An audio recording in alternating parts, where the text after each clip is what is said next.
The next part of the section is on temperature. Temperature is commonly measured on two different scales. We have the Fahrenheit scale and the Celsius scale. And I would say on most thermometers it has both scales on there.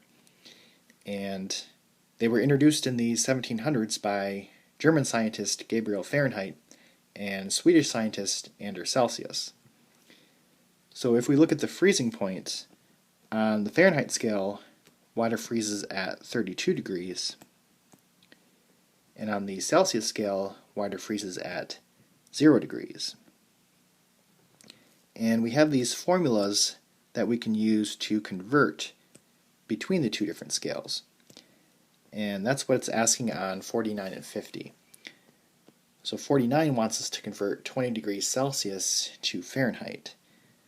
So I want to use this conversion right here. So 9/5 times 20 plus 32. Now 9/5 is a fraction. On the calculator, we really just use the division key for fractions. So I would type 9 divided by 5 times 20 plus 32.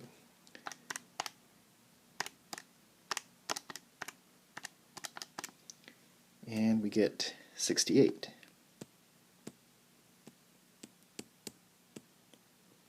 So 20 degrees on the Celsius scale is the same thing as 68 degrees on the Fahrenheit scale.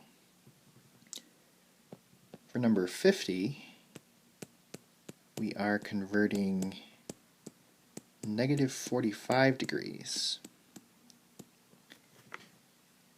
So again, on the calculator,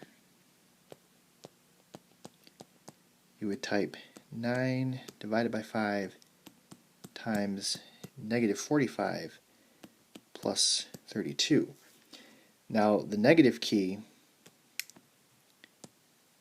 that is right below the 3 and to the right of the decimal place.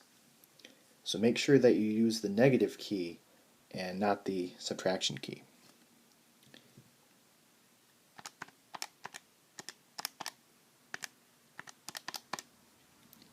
And we get -49 degrees Fahrenheit.